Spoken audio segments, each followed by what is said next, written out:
All right. So I wanted to make a video about volume shifted boards and boards that I've ridden and what I feel like volume shifted boards are good for, what they're not good for, who they're good for, and who they're not good for. Okay, so these are 4 boards that I've ridden. 2 of these technically could be considered volume shifted, mid-wide volume shifted boards. 2 of them are definitely volume shifted boards. So this is a 2022 Battalion Party Wave Plus at a 154 with a 280 waist width. This is a 2020 Niche Pyre 155 with a 271 waist width. This is 2018 United Shapes Outer Orbit 157 with a 263 waist width. And this is a 154 Nidecker Donuts at a 154 with a 256 waist width. These 2 are in general what you think about when people talk about volume shifted boards. They are fat, short boards, wide waist widths. This board and this one, the United Shape Orbits, is a 157, and some people might just classify this as a board built for carving. They made it in one size, 157, at that year, and they probably made it a 263 waist width simply because they wanted to get more boot sizes on there. So 263, you're pushing it at a size 12 boot. If you have a boot that is a smaller footprint boot, you could probably get away with this if you're not really laying it over. But if you're really laying it over, 11.5 is where you want to go for this with this board. So I think that's why they made this just wider, because they only made it one size. But technically, since it's a 157 with the wide waist width, you could qualify that as a volume shifted board. This one is almost just like this one, in my opinion, when it comes to when you buy new boards online. You'll see, pick 152, 154, 156, whatever. Sometimes you'll see 156W or 158W.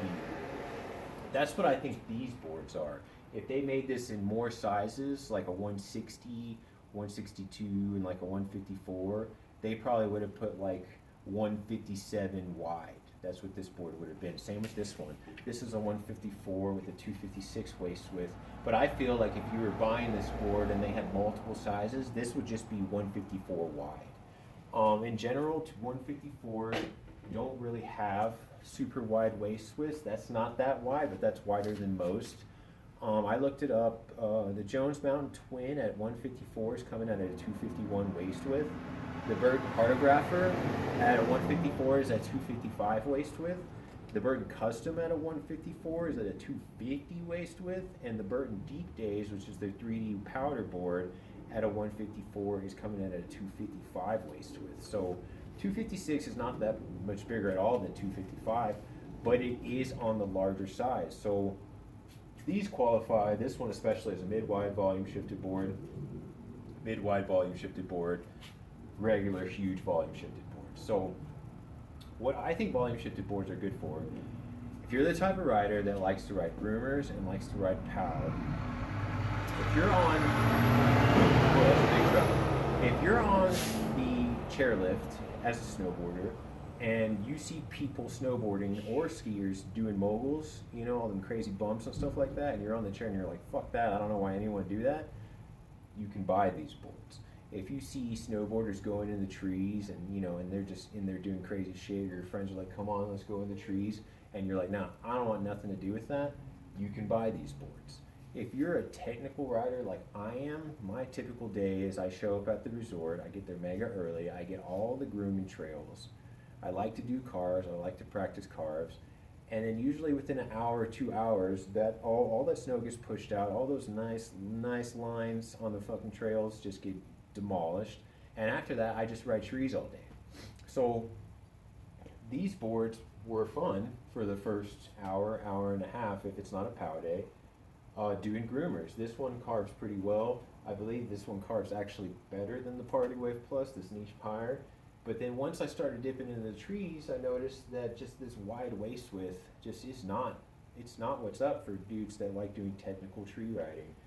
I bought this board to replace this one because I thought that this 3BT, this is called triple base technology on Battalion, and what it is a flat spot right here, and then these contact points towards the side and the base, it actually lifts up, so it's flat, and then it goes in, and it has this sidekick technology where it lifts the contact points up, so it's like it's a lot easier for transitioning heel edge to toe edge, especially on some of the other models.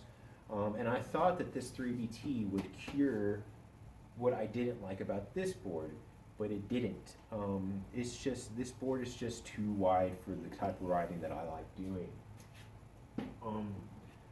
So that's what I wanted to talk about in this video. Just know what kind of rider you are, know what kind of riding you like to do, and understand that boards do different things. There's so many people out there that I hear or know that are like, it's just a snowboard, dude. Like, this board just does whatever this board does, and you can do, really advanced riders, people that just are so good, they can get away with a lot of that. But honestly, different boards do different things. Different shapes do different things. Different lengths do different things. Different bases do different things. So that's kind of why I started this channel. It's just it's why I named it Technical. It's just, I want to get really technical when it comes down to what does this better over than this, what can do things better than over than this board. Just really getting into waist width, side cuts, lengths, minimal things that might be better when you're comparing boards. Like, should I buy this one? Should I buy this one? Like, that's the kind of things I do whenever I buy boards. I just make a list, and I just cry like, this can do this and this can do that, and then whatever one wins the best, that's the one I pick.